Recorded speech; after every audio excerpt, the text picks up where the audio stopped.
It was in 1989 and I'd been working with a beekeeper in Linz, Austria, when I decided to travel to Czechoslovakia.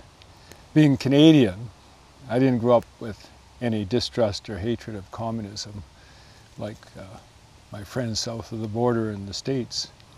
In university, I had studied about China and how Mao's communist revolution had brought a much greater equality and elimination of the corruption of the previous governing system. I knew about the obvious failings of the Soviet Union, and I just figured, that the Warsaw Pact countries would also show some of these same shortcomings. I expected to get a lot of dour faces and colorless people at the border and in the country, all limiting their thinking and speaking just to avoid trouble with informers or secret police. I also knew that Gorbachev and the Soviet Union was bringing about more freedom. So I thought this might be a really good chance to experience how a country like Czechoslovakia, with its rich cultural history, might be just undergoing some changes. And the border guards, of course, as soon as I got there, the border guards, they just fit all these expectations I had. I may as well have been greeted and processed by robots. And in the train station, the blaring announcements, I can still hear them. It was as though they were dehumanized, anything to sort of not show any real emotion, not to face any criticism. And then when I got to the hotel, well, it was cheap and clean and tidy, but no character. And the attractiveness was, there was no concept of making it attractive. But I was really happy that the shower worked and it was hot water. So this drab introduction, it changed dramatically when I met Viktor. And that's what this story is about. It's about meeting Viktor. I was eating cheese and bread in the park in Chomutov, which is right near the German border. And he spotted me right away as a foreigner. At first he thought I was an American. And then when I told him I was Canadian, he flashed this big smile. He told me later that he's really glad I wasn't American, because as far as he knew about America, they were really limited in their understanding of the world and limited in terms of how they saw themselves. And he seemed to know all about Canada, and he actually wanted to know where I was from, what city. And so I told him I was from Salmon Arm in the interior of British Columbia. And he just smiled and he laughed. He said, "So, you know mountains well. You've come to the right place." And he pointed to the Ore Mountains, which are along that stretch of the border. He says, "You Canadians, you're like us Czechs. We know that we're nobodies and that we have a long way to go before we can be the smart kind of humans we need to be." So I liked Viktor right away. I was fascinated from the start by how animated he was and how his perspectives and knowledge was so far-reaching. And he explained to me that he studied geography and history to help him come to his own conclusions. And he knew they were imagined, but nonetheless, he knew some of the facts about where I was from and the world. But it was his inner emotional core that I was fascinated by. And he said that this guy named Ernest Thälmann, who was the founder of a program called the Young Pioneers, had really deeply influenced him. He said Thälmann had understood what service really was, and he had died for it. Viktor did not intend to die for it, but he absolutely recognized that he could and must live for it. He told me how corrupt and dull-thinking Czechoslovakia had become after the attack on reason and true communism during Prague Spring. And Prague Spring in 1968 was when everything changed, and 20 years of darkness and resignation followed. Viktor had spent his late adolescence and early adulthood as an Uber volunteer. In those days, when he wasn't at his janitorial job at the steelworks, he was helping in seniors' homes and leading them in happy group activities, or assisting in the orphanage by reading uplifting stories to the kids and helping them with their schoolwork in the evenings. He was this, what we would call now, bleeding heart liberal, but at the time he was a really dedicated, caring human being. Politics, though, from the start, he has thought it's all about competition, competition and power, and always hidden. That would be hidden by the anno and comrade, stiff heads nodding. Volunteering allowed him to smile, allowed his heart to beat. So I spent the next 3 weeks spending every evening and weekend with Viktor and exploring Chomutov and surrounding villages. He now worked as a hospital during the day as an X-ray technician. He laughed and he told me it gave him true insight into humans. More seriously, he explained that within all the brokenness of different jobs and vocations, from the bribery to the lack of efficiency or drudgery to the lack of freedom and creativity, being an X-ray technician was both a field of clarity and a genuine benefit to society. And, well, I had some added benefits by being friends with Viktor. His girlfriend, Eva, often brought her friend Marketa with her. And we went to the pub on evenings. Needless to say, I was a bit enthralled with Marketa. It turns out that despite communism, or maybe because of it, Marketa was very, very liberated when it came to sexual relations with foreigners. She didn't think my hotel room was drab at all. And when she was there, neither did I. So my decision to come to Czechoslovakia was proving to be beneficial, for me at least, in many ways. Then, of course, as they always do, things changed. Viktor's kindness and readiness to make his society more compassionately connected almost ended both of our lives.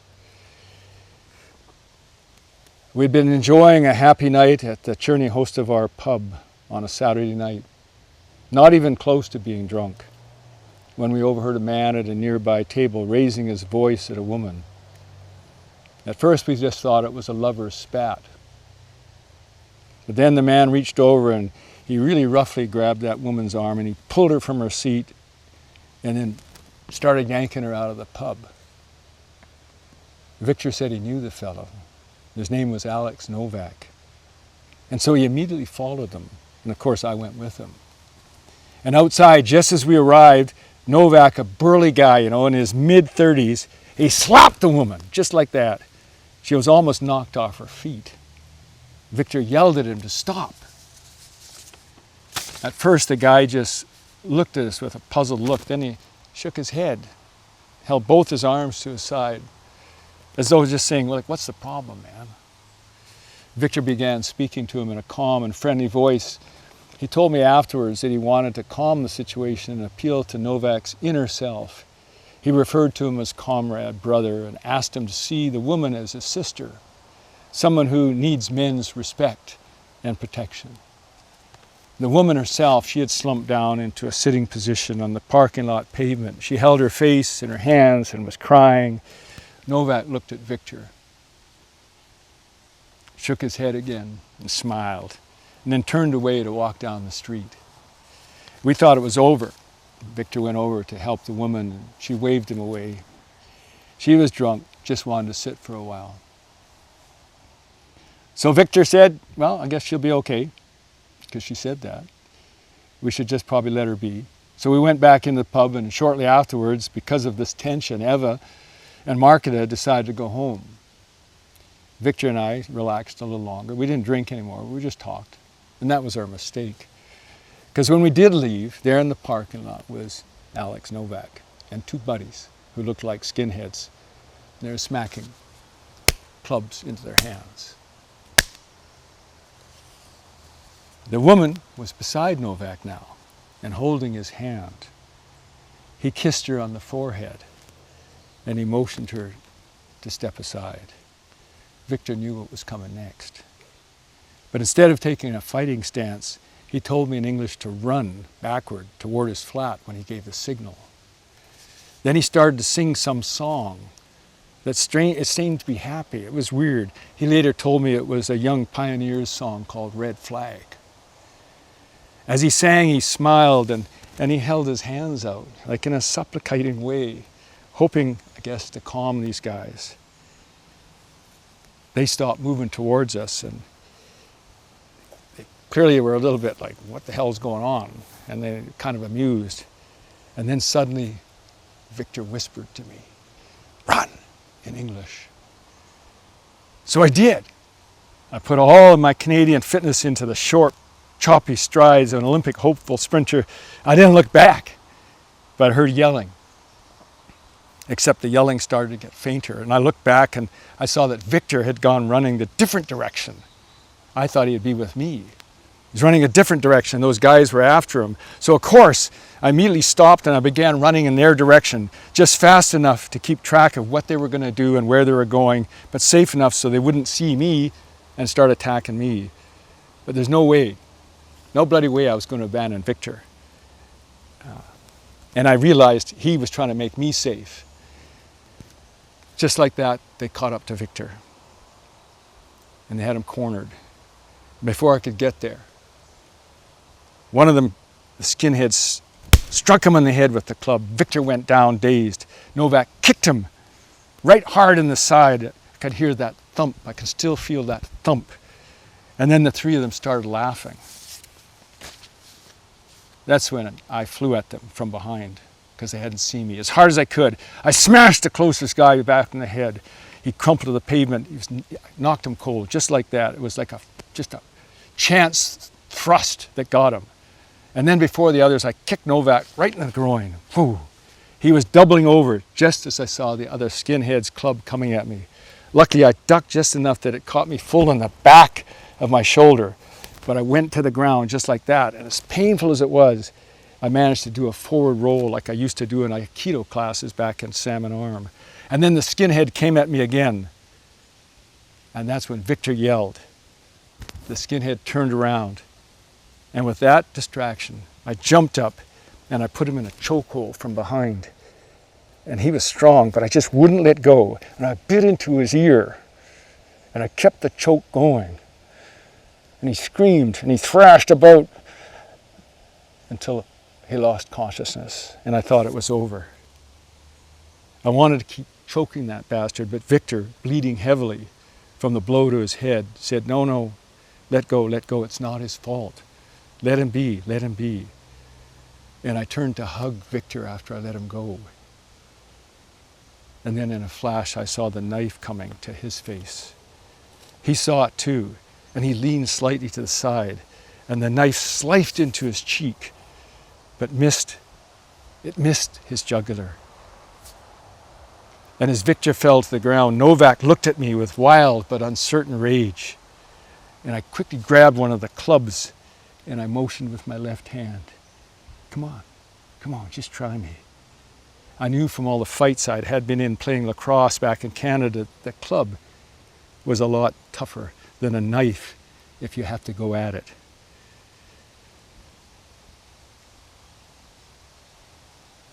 He and the other guy got up.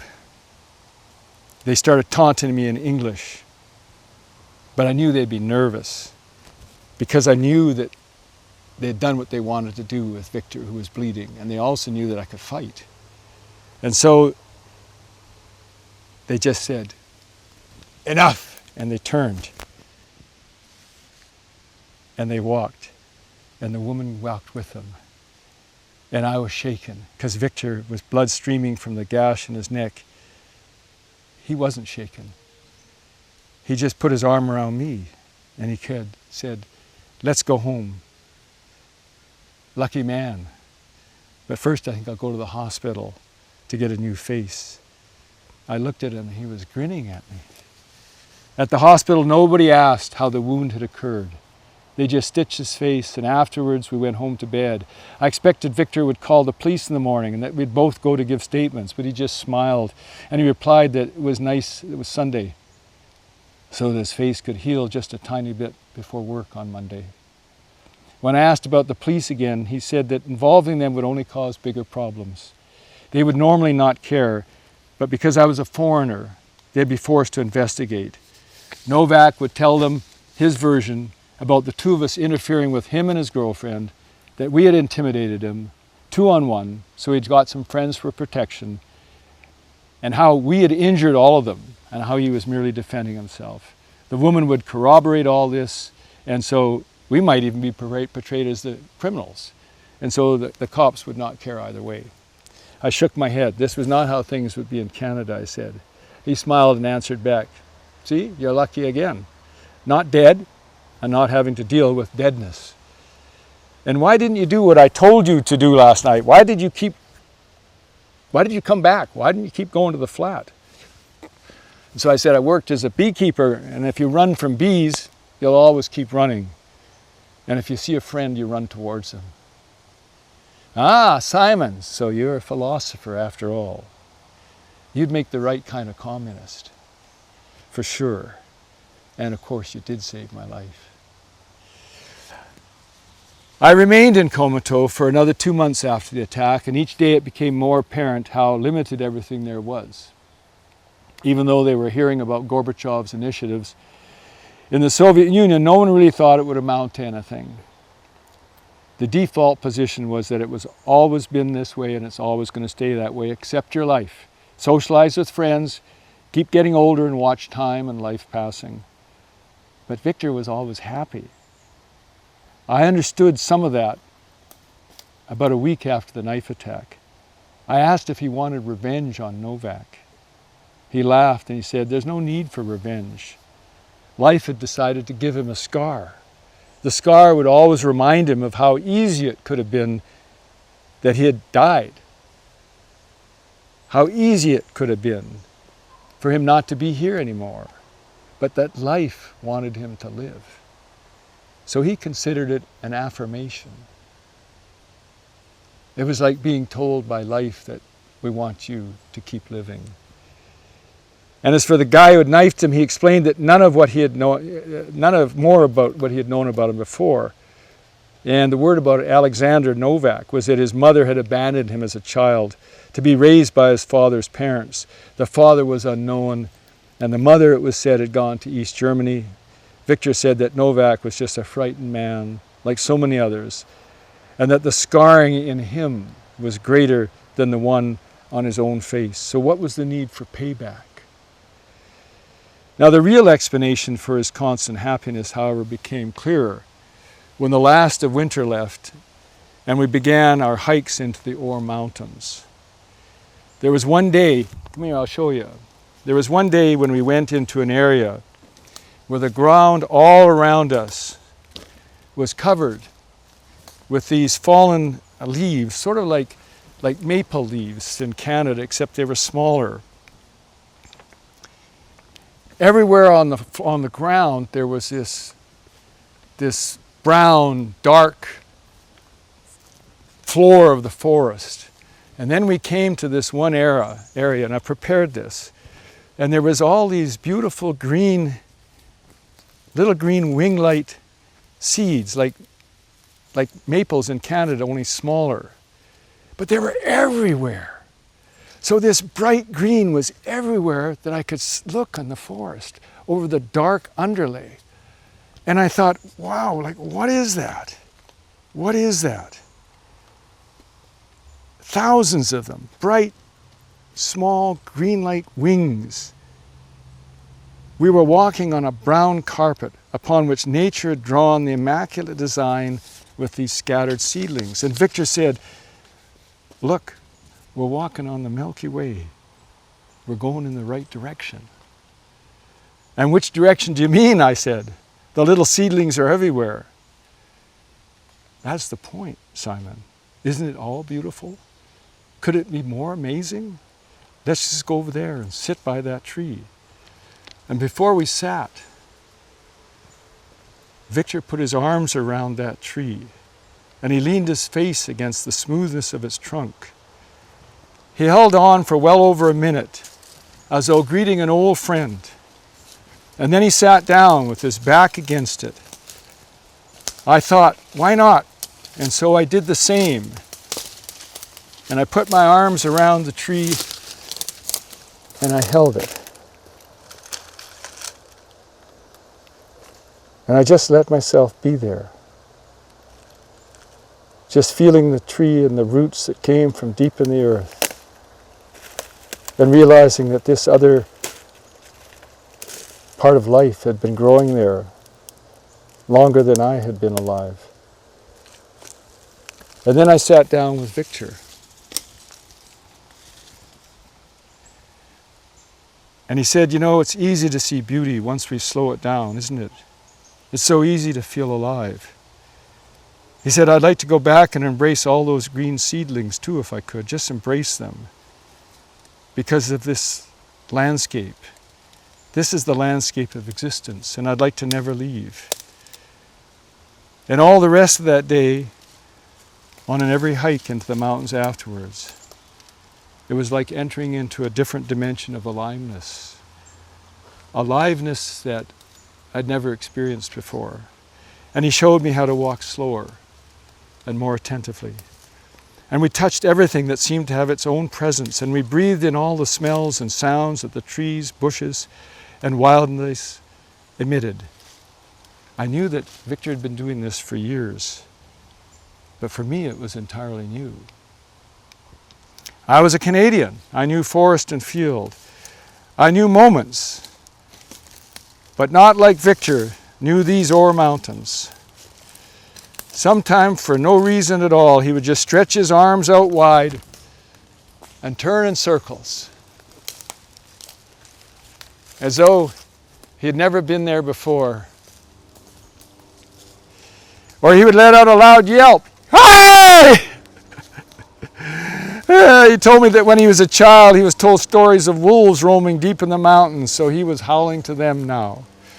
Viktor thought I was a bit naive, and maybe lots of Canadians are. Well, we may have our assortment of family problems, as I did with my depressed mother. We grew up with ease and order that we assume is normal. Viktor told me that rather than accept or resist the everyday flaws and frustrations in Czechoslovakia, he chose to follow a middle path, or in his words, a through path. He knew that connecting to others and seeing with open eyes who they really are would prevent him from getting stuck in jealousness or blame or competition. He said the same open eyes allowed him to see the unending intricacies everywhere, and it led him to continual wondering. He said a wanderer is a happy person because he doesn't have to protect or defend his ideas. Instead, he is always open to new ones. I'm a goat who likes to ride buses, he laughed. I had no idea what he was talking about, but I just replied, bah, bah. So Viktor could not draw or paint with any talent, but he did write poetry. Unfortunately, it was in Czech, and he admitted his command of English was not strong enough to properly express the subtleties and references that his poems had in English. So even listening to them as he read them, and not understanding a word, I could feel the quality. I could feel the sound of his voice and the sound of wolves or mountain beings or simply the quiet lips of love. This last sensation was especially true in one poem he wrote about a girl that he called a queen of giving, a woman named Kopkova. But finally, it was my time to leave. My money was running out, and I needed to hitchhike back to France. Czechoslovakia would forever be in my heart. And I knew that in future I'd be returning to spend more time with Viktor. I also knew that I would have to figure out a way to keep my relationship with Marketa. Those kinds of love never let us walk away and forget. Especially so in Marketa's case, because in my case, if one got lost in excitement and did not always remember birth control, there was lots of reasons to be coming back, just in case. So we said our goodbyes, and on the road to the outskirts of Chomutov, in less than 15 minutes, I got a ride going to Chemnitz. Maybe I did save Viktor's life, but maybe it's more accurate to also say that he gave me life. And I knew that I'd be bringing the Ore Mountains and their green Milky Way back to Canada. Thank you for listening.